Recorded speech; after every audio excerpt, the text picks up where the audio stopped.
it's Marie, and I received the November Adult Unplugged box about a week earlier than expected, so I'm going to open it and show you what I got inside. There were some interesting items in this box.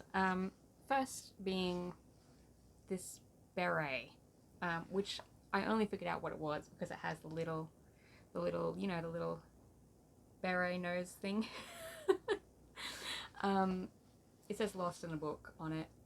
It's got a book printed. It's a cute idea. I do like a beret, but I just think with this sort of design, it's not really like practical for every day. Like, I don't know anyone who's going to be walking around wearing a beret with Lost in a Book on it. I mean, maybe you would. Maybe there are some, I'm sure there are some people out there who would, but I just think most people would not. I certainly wouldn't.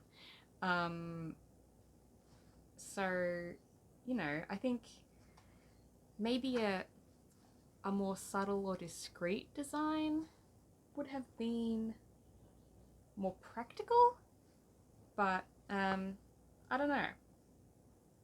I'd quite like to see them do another one, but with a less in-your-face design on it, because it is cute and it's quite thick too, so I imagine it could be quite warm.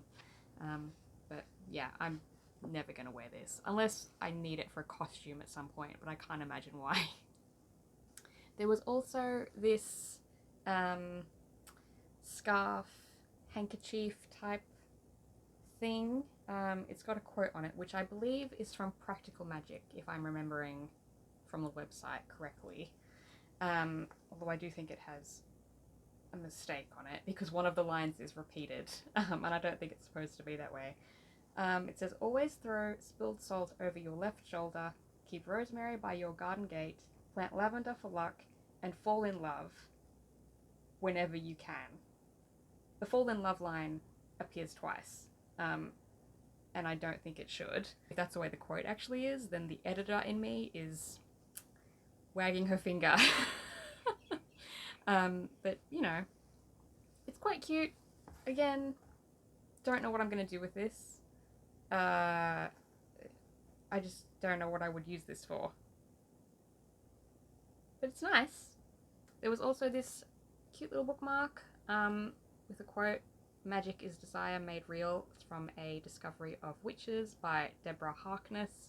It's also got a little, I don't even know if you can see, a little like zodiac wheel thing on the back. I do like this. It's a very pleasing colour, and I collect bookmarks, so I'm always happy to have more. We received the fourth and final Outlander bowl. This is quite a nice one. The last one we received, the third one, was a bit plain in its design. It was just sort of Jamie and Claire like on a yellow background. I don't really know what it was, but this one is them sort of in her, I think, like apothecary, like, what would you call that? It's not really a shop, but like lab. You know what I mean? Where she makes all the medicines. So it's quite a nice design. We received 2 skincare items. First is this purifying gel cleanser with salicylic acid. Helps remove excess oils and cleans clogged pores. So that was that. And then there was also this Skin Revive face scrub, also with salicylic acid. So this one's more like a, I mean, I guess they're both kind of a gel, but this one is thicker and this one is more like a liquid. I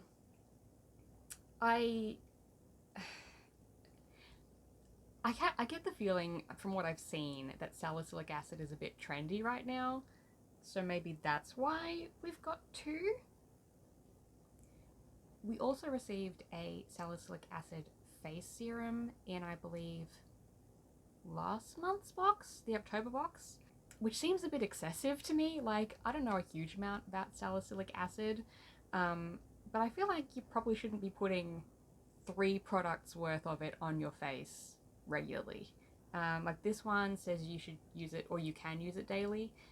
This one says 1 to 2 times per week. I can't remember what the face serum says. But it just seems like that's a lot of salicylic acid to be putting on your face at any given time. So, yeah, I have mixed feelings about these products. Especially because I imagine that salicylic acid isn't good for every skin type or every person. So to receive 2 items in this box plus 1 in the previous box just seems it just seems like a lot, basically. So we're down to the last item, and then there's the book, obviously, but this is the candle. I really like this candle. It's green, first of all, or the jar is anyway, and it's got the Emerald City on it from Wizard of Oz. This is a Wicked candle, and it's got Wicked on the top. This one does have a smell. It's a very nice smell. It's kind of floral, but I guess, you know, in a way, most candles do have that sort of floral smell. It's a bit minty though, like underneath. So it's very nice. I just wish that on these new design candles that they've been doing the last year or so, that they would put the scent on the jar, or at least on the website, so that I can know what it actually smells like, and not just, oh, it smells like a candle, you know. That's the one irritation that I have about these new designs. But they are nice. I like the frosted glass. And then the book. So this month's book is a historical romance, sort of with fantasy elements, I think. At least I think it's historical. That's what I vaguely remember from the, like, teaser email. But it is Bewitching a Highlander by Roma Corden. This is a Scottish Highland Warriors novel. So I imagine that this is one of those, like, you have multiple books in the series, but they're not really like a series. Like, they're more companion novels, so you can read them in any order.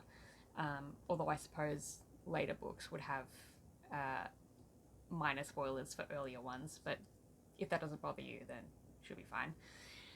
So this is I believe it's an exclusive unplugged design, so that's quite cool. It's got this quite really quite colourful and nice sort of, well, I guess they're the Scottish Highlands, like mountain edges. The end papers are gorgeous, as you can see.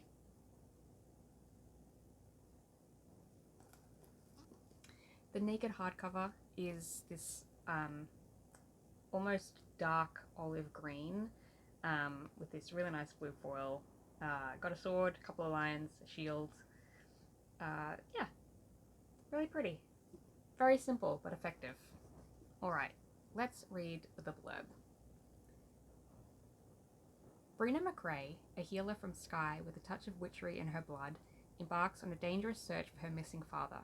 She arrives on the Isle of Cole, seat of the vile Campbells. There she encounters the debonair future chief to the Dunbar clan, Egan.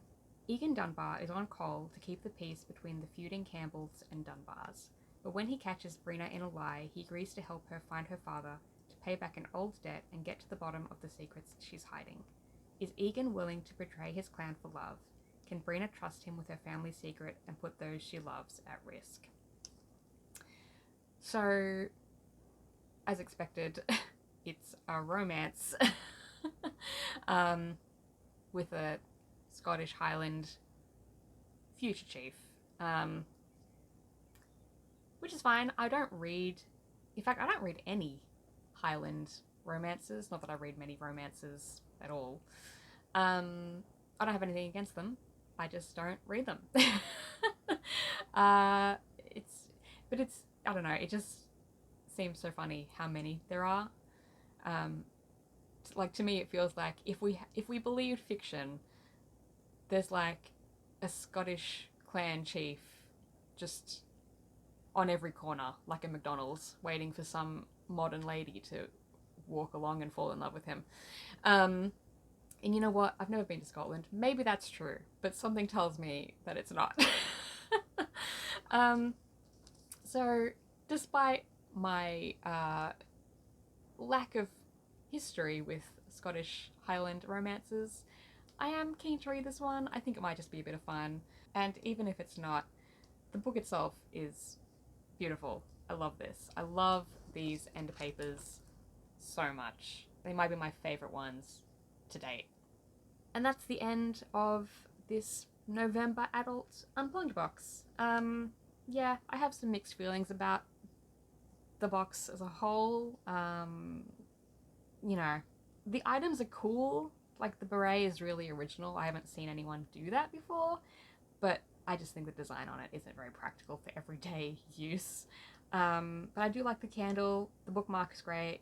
I'm glad that we've got the last Outlander bowl. And the book sounds like it's going to be a bit of fun. So, you know, overall, a decent box. And it was good to receive it early. So, you know, can't really complain. I hope you enjoyed unboxing this box with me. I hope you're having a great day wherever you are, and I'll see you next time.